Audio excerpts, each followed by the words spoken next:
नमस्कार मित्रांनो, ठरलं तर मग या मालिकेच्या आजच्या भागामध्ये आज आपण बघणार आहोत अर्जुन आणि सायलीला पिक्चर बघायचा असतो आणि त्यामुळे त्यांनी सगळी तयारी रूम मध्येच केलेली असते। छान दोघांसाठीही पॉपकॉर्न आणलेले असतात आणि लॅपटॉप मध्येच दोघेही पिक्चर बघणार असतात। पिक्चर बघण्यामध्ये दोघेही इतके गुंग होतात, पिक्चरचा पूर्ण आनंद दोघेही घेत असतात आणि पिक्चरच्या निमित्ताने सायली आणि अर्जुन दोघेही एकमेकांच्या फार जवळ येत असतात। पहिल्यांदा सायली अर्जुनच्या इतकी जवळ येत असते आणि अर्जुनला ते फार आवडत असतं आणि सायलीला सुद्धा अर्जुनचा सहवास हा खूप आवडत असतो। ती एकदम प्रेमाने अर्जुनकडे बघत असते। दोघेही पॉपकॉर्न खात असतात आणि आता अर्जुनचे पॉपकॉर्न हे संपून जातात, तर तो आता सायलीचे घेत असतो आणि सायलीला हे अजिबात आवडत नसतं, परंतु अर्जुन मुद्दामूनच सायलीचे पूर्ण पॉपकॉर्न खाण्याचा प्रयत्न करत असतो, सायली सोबत मस्ती करत असतो आणि आता अर्जुनने मुद्दामूनच सायलीच्या हातातले सगळे पॉपकॉर्न हे बेडवरती सांडवून दिलेले असतात आणि अक्षरशः बेडवरचे पॉपकॉर्न उचलून दोघेही खात असतात आणि एकदम एन्जॉय करत असतात। दोघांनाही खूप मज्जा येत असते। खरं तर त्यांची मूवी डेट एकदम छान चाललेली असते। तर मूवी बघता बघता अर्जुनला झोप येते आणि अर्जुन तसा सायलीच्या मांडीवरती डोकं ठेवून झोपतो। अर्जुन झोपल्यावरती सायली त्याला अजिबात उठवत नाही आणि ती त्याला मांडीवरच झोपू देते आणि एकदम प्रेमाने अर्जुनच्या डोक्यावरतून हात फिरवत ती त्याच्याकडे बघत असते आणि विचार करत असते की अर्जुन सरांना किती दिवसानंतर इतकी छान झोप लागली ना। आणि तसंच अर्जुनच्या डोक्यावरतून हात फिरवत सायली त्याच्याकडे खूप प्रेमाने बघत असते। तर इकडे रविराज हा रूम मध्ये बसलेला असतो आणि तो घडलेल्या सगळ्या प्रकाराचा विचार करत असतो आणि रविराजला आता कळून चुकलेलं असतं की कोण बरोबर होतं आणि कोण चुकीचं होतं। अर्जुन प्रत्येक वेळेस आम्हाला हेच दाखवून देत होता की कशा प्रकारे मैपत हा गुंड माणूस आहे, परंतु आम्ही त्याच्यावरती विश्वास केला नाही। या सगळ्याचा विचार रविराज करत असतो। खाली नागराज आणि प्रिया याच गोष्टीचा विचार करत असतात।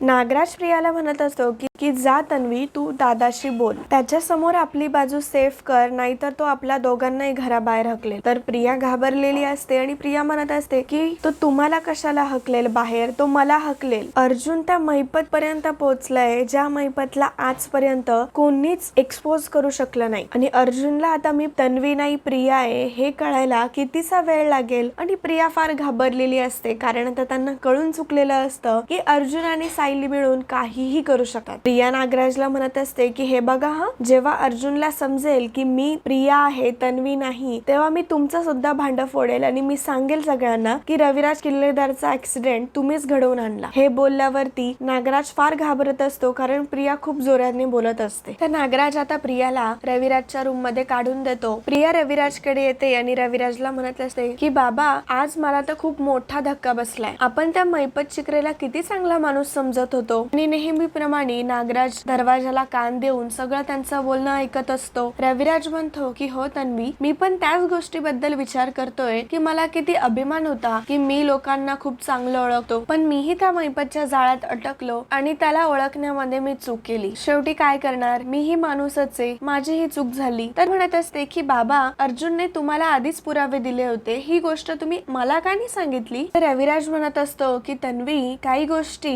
गुप्त या गुप्तच राहायला पाहिजे। प्रिया म्हणत असते की बाबा, पण मला सांगायला हवं होतं, म्हणजे आज जो धक्का बसला तो नसता बसला। विराज पुढे बोलतो की अर्जुन, सायली आणि मी आम्ही असं ठरवलं होतं की ही गोष्ट शेवटपर्यंत कोणालाच कळता कामा नये। तर प्रियाला आता चांगलाच घाम फुटतो, कारण ती विचार करते की रविराज, सायली आणि अर्जुन ही एक टीम कधीपासून झाली आणि हे तिघे जर एकत्र आले तर आम्हाला नरकात सुद्धा लपता येणार नाही। रविराज प्रियाला म्हणतो की तन्वी, यापुढे आता त्या साक्षीपासूनही दूर राहायचं। तर प्रिया म्हणत असते की हो बाबा, असे मी त्या साक्षीला काही पर्सनल जास्त ओळखत नाही, परंतु या केसमुळेच मी तिच्यासोबत बोलायची। प्रिया आणि नागराज मात्र फार घाबरलेले असतात। नागराज विचार करत असतो की दादा, तुम्ही लांब राहाल रे, परंतु माझ्या सगळ्या नाड्या त्या मैपतच्याच हातात आहे। तर इकडे अर्जुन सायली रात्रभर तसेच झोपलेले असतात। अर्जुन हा सायलीच्या मांडीवरतीच झोपलेला असतो आणि सायली ही तशीच झोपलेली असते आणि सकाळी दोघांनाही एकाच वेळेस जाग येते आणि दोघंही आता उठून उभे राहतात। दोघांनाही आता खूप ऑकवर्ड वाटत असतं, एकमेकांशी काय बोलावं काहीच कळत नसतं. सायली लगेच आवरण्यासाठी बाथरूम मध्ये जाते तर अर्जुन मागे विचार करत असतो की म्हणजे मी रात्रभर मिसेस सायलींच्या मांडीवरती झोपलो आणि त्यांनीही मला उठवलं नाही. आता अर्जुनला समजलेलं असतं की मिसेस सायलींनी मला उठवलं नाही म्हटल्यावरती नक्कीच त्यांना माझ्याबद्दल काहीतरी वाटतं आणि असा विचार करत अर्जुनला फार आनंद होत असतो. तर खाली सगळे जमलेले असतात आणि सगळे गप्पा मारत असतात. सगळीकडे एकच चर्चा असते आणि ती म्हणजे प्रतापची. सगळेजण प्रतापला फार अभिनंदन करत असतात. तर अर्जुन आता म्हणतो की काय मग आज काही गोड बनणार आहे की नाही. तर सायली म्हणते की हो मग गोड तर आहे, चला बरं विमलताई आपण यांच्यासाठी नाश्ता घेऊन येऊयात. असं म्हणून सायली आणि विमल आता गोडाचं काहीतरी बनवण्यासाठी किचन मध्ये जातात. सगळेजण फार छान गप्पा मारत असतात. तर अस्मिता कधी नवत म्हणते की मला ना खूप छान वाटतंय, किती दिवसांनी असे सगळेजण एकत्र गप्पा मारतोय ना. तर अश्विन लगेचच आता तिला टोमणा देतो की आम्ही नेहमीच गप्पा मारतो ग, पण तू काय ना 5-6 महिन्यातून एकदा माहेरी येते त्यामुळे तुला दिसलं नसेल. अस्मिताला आता राग येतो आणि अस्मिता आता अश्विनला मारू लागते. सगळेजण हसत असतात. सगळीकडे एकदम खेळीमेळीचं वातावरण असतं. प्रताप म्हणत असतो की आता कसं, आता सगळं नॉर्मल झाल्यासारखं वाटतंय. तितक्यातच आता सायली मस्त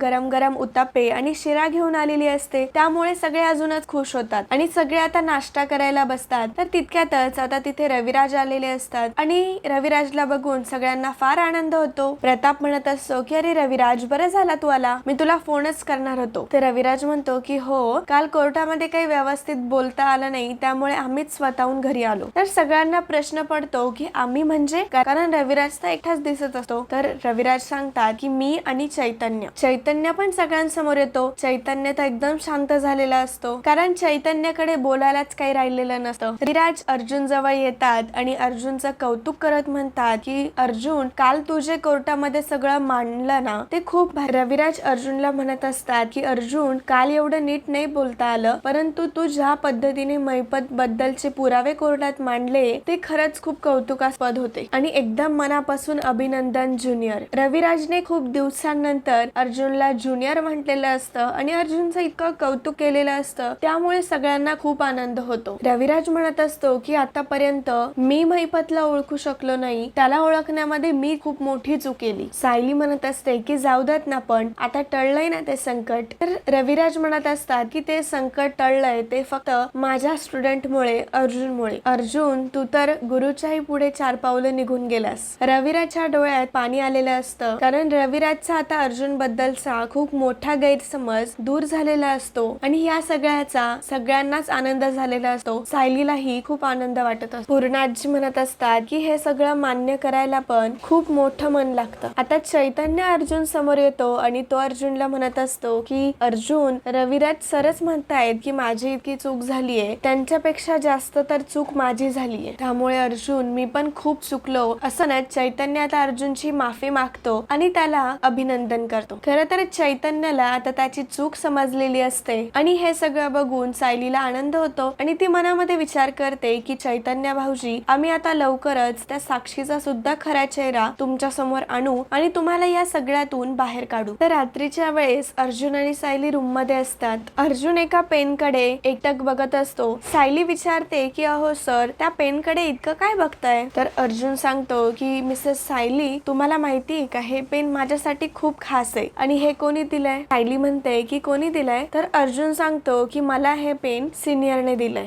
जेव्हा मी LLB मध्ये गोल्ड मेडल मिळवलं होतं तेव्हा मला त्यांनी हे पेन दिलं होतं आणि म्हटले होते की ज्युनियर की अर्जुन तुझा फ्युचर खूप ब्राईट आहे. तेव्हा खूप कौतुक करायचं ते माझं. परंतु त्यानंतर आपलं लग्न झालं आणि लग्नानंतरच अर्जुन आणि रविराज मधले सगळे संबंध संपत गेले. परंतु या गोष्टीचं अर्जुनला खूप वाईट वाटतं. तर सायली लगेचच अर्जुन जवळ येते. अर्जुनला खूप आनंद झालेला असतो कारण आज खूप दिवसांनंतर रविराजने अर्जुनचं कौतुक केलेलं असतं. अर्जुन म्हणत असतो की मिसेस सायली हे कौतुक माझं खूप दिवसांनंतर झालंय आणि जेव्हा आपल्या गुरुकडून आपलं कौतुक होतं ना ती फिलिंग खरंच खूप बेस्ट आहे. की सर आता तुम्ही त्यांना सिनियर म्हणूनच हाक मारत चला. सिनियर म्हटल्यावरती गुरु बद्दल प्रेम आहे, आदर आहे. तर अर्जुन म्हणतो की हो मिसेस सायली माझ्या मनात तर हे सगळं आहेच, परंतु आता त्या रिलेशन मध्ये नाहीये. तर सायली म्हणत असते की सर ज्या गोष्टी मनात असतात ना त्या नातात येतातच आणि तुम्ही तर एकदम शहाण्यासारखे आहात, वरतून एकदम कडक पण आतून एकदम गोड. सायली म्हणत असते की आणि सर मला एकदम खात्री आहे की रविराज सरांच्या मनामध्ये आता आता तुमच्याबद्दल राग पूर्ण कमी होईल आणि आधी सारखं आता सगळं ठीक होईल. आणि बोलता बोलता सायली अर्जुनच्या फार जवळ आलेली असते, त्यामुळे दोघांनाही ते लक्षात येतं आणि दोघंही आता फार ऑकवर्ड होतात आणि लगेच झोपतात. दोघांनीही एकमेकांच्या विरुद्ध दिशेने तोंड केलेलं असतं, परंतु दोघांनाही खूप छान वाटत असतं. आणि मित्रांनो, आजचा भाग इथेच संपतो. पुढील भागामध्ये आपण बघणार आहोत अर्जुन सायलीकडे एकटाक बघत असतो, कारण सायली खूप छान दिसत असते. सायलीने नवीन साडी घातलेली असते आणि अर्जुन आता सायलीचं फार कौतुक करतो आणि तो म्हणत असतो की मिसेस सायली, खरंच आज तुम्ही खूप सुंदर दिसताय. खरं तर ही साडी पण तुम्हाला खूप खुलून दिसतीये. तर रात्रीच्या वेळेत आता सगळेजण होळीच्या पूजेसाठी जमलेले असतात. तेव्हा आता कल्पना अस्मिताला म्हणत असते की अस्मिता, होळीच्या निमित्ताने तू आता एका गोष्टीचं प्रायश्चित्त कर. ते म्हणजे जेव्हा सायली किडनॅप झाली होती तेव्हा पूर्णाईचे दागिने लपवले आणि तू